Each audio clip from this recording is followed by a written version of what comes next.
Slugs stop at tremors. In the bouvet, Ryan picks up an inch-long buddy. He names the slug Steve. Because the name is only one syllable and so North American. He could have named this slug Sven because of sibilants over teeth, or Anna to honor hermaphroditic vowels and nasal consonants. But no, it had to be Steve.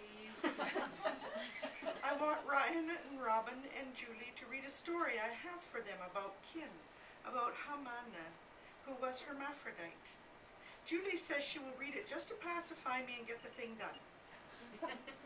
Ryan says he doesn't want to see pictures of any male relative who had to wear a dress. Thank you. Robin claims she can't read, she'd rather jog. So Steve drops, accidentally, from the high perch of Ryan's little index finger. From this point of objective examination onto a cold concrete road, I watch Steve spin like the desperate man tossing himself from the North 9/11 tower. Dialed before he hit the concrete, where his juices split open. Ryan says he's okay, willing Steve back to life. Denying the slug's fate, Steve becomes a puddle, his portion of silver stolen by the thief of mishap. An accident of birth and now death, ephemeral relationships with men. It was an accident, you see.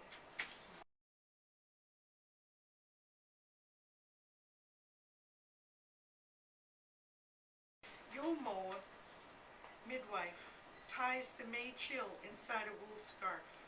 She knows this is a good morning for guiding a baby into spring, into fall. Before year, the draft horse steams under a horsehair coat, forelocks stilled, hoarse gusts that praise the advent of dawn.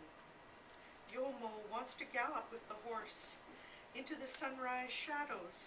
She is collared instead by the patient man who waits for her, shovel-hardened hands clutching leather reins.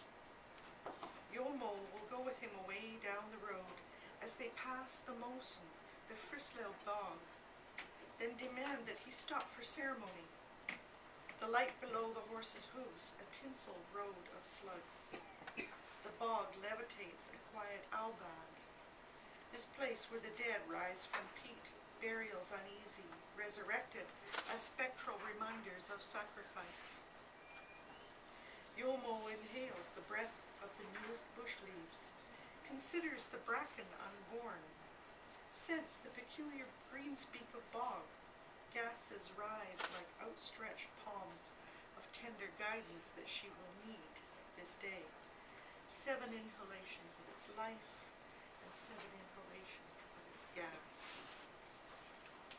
Then she is ready to ride with him back to a pungent farm, to the scent of his woman laboring. The mother is relieved to crown, sweat and goose-down coverings thrashed around her. Yomo is satisfied. The baby's head appearing as a bloodied harvest moon, the mother's last thrust erupting into a fresh sky bed. Yomo's fingers grip the baby's head, guides the soft plow of a small shoulder, umbilical revelation. Cloven genitals. Yomo pulls a small thigh from vagina, alarmed, searching for the right answer. She whispers, "Vad är det? What is it? Pee? Drink?" The mother's voice screams in question at Yomo's silence. This is weird. She who owns the past, destiny. It cannot be said that she is ever silent. For the past speaks in skin and plunges from the hole of the great mother and the billows of the bog like clouds in a minor sky, like the one in the sleeping, birthing chamber, a sky perceived by a small, sickly baby. This is weird. I don't know. Yomo pronounces the gender from what she sees within the rich labia of infant flesh, uncertain, correct divination eluding her. Goddesses of Disir have departed already, shrieking. Yomo cuts the cord. She knows how, sinks her elbow into mother's sweating belly, a massive sucking noise and the afterbirth more recognizable than the sex of the baby. Yomo knows how. Wrapping the swaddling bandages around the cut of the cord, Yomo has pronounced the baby female for the sake of its mother's joy at a name. Anna, Anna. This name will have to do. This is weird. She always knows, yields the knowing into verdandi, into the present. Starch lace. Mother's fingers commit Hanno. The prayer of hands worked into small star forms, boiled in potato flour, a lace collar for her baby, starched and stitched, tatting tiny seams on a flowering baptismal dress. Mother insists on the name Anna. Amidst farmhands, sex servants, pigs and chickens, Jersey cows, that low tone of the baby's father, calling, draft horses shuddering beneath hides, Mother walks through her days with the sweetness of a baby's name. The ferocity of starching lace and staring down the servants will leave the baby in siege. There will be no circumcision, only the banado, the dipping of the baby. When into his hand she commits a tiny spirit. What is cloven in her mind divines doubt. Mother will peek towards school, the future, to she who holds the meaning of something owed, a debt to be settled, an obligation delivered. The German nurse from Flensburg sits, high-necked and high-assed on a righteous pine bench. She should not have to wait for insignificant Danes who call upon her to make the call between penis and vagina. They are farmers after all. They rut like flies on top of a sleeping sow.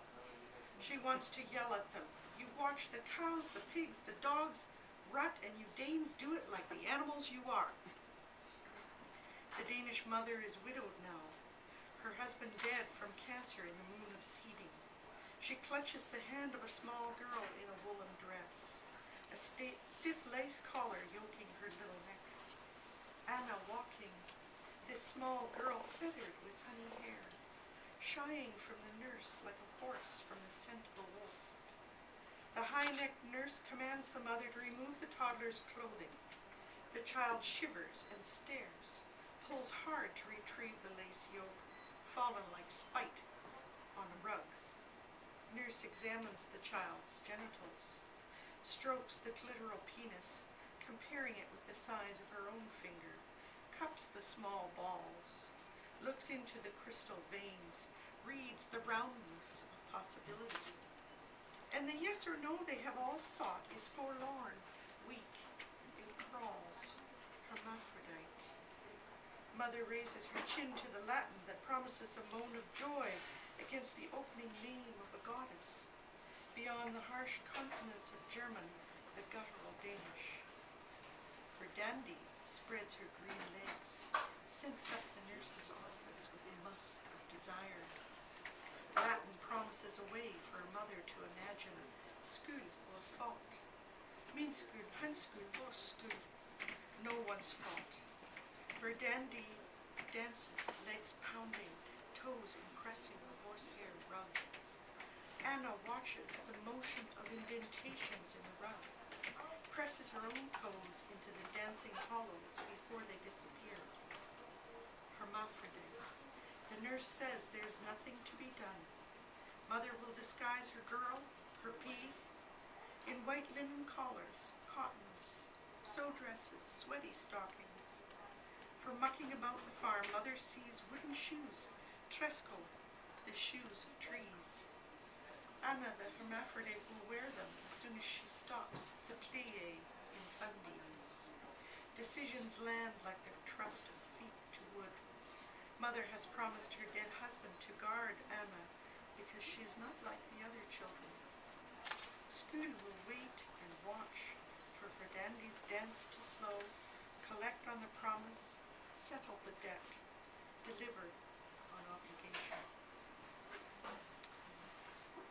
Returning, dressed like snow, pure as the white cross in Dannebrog, descended from the heavens. Mother has ceased to sew for German warriors. Her Anna is among the chosen 10 girls who will wave at King Christian X and Alexandrine as they visit Frislo, dressed like snow, a crimson scarf held fast against her breast. The girl who wears this costume is chosen. Queen Alexandrine has been told this, told to wave to the special little girls, 10 small flags waving, smiling. Frislo no different from other border towns that she will pass through. The white and crimson Dannebrog flapping. Waving at the queen, tall behind 10, is for Dandy, Anglissade, Padichat, Les Arquets, Arrondi, arms extended then bowed into the prayer of hands. Anna clutches small hands together, 10 fingers folded. In a flush she will always recall. Of course there will be feasting in the Versammlungshus tonight, where all shall meet to eat the festive goose, to stroke Anna's honey blonde braids, marvel at how smook is her dress, her snow dress, how beautiful her braids. Skuld eats goose with weird. They grasp the wishbone between them. Wide as the waves to the queen this day, they wrench at the cross breast that fractures in favor of weird. Skuld sucks the sloppy bone, the slim marrow, seizes her Nornish right to divine the future, makes a pact with weird. You know this. This girl shall remember this day as fondly as she will remember her braids when she becomes a man.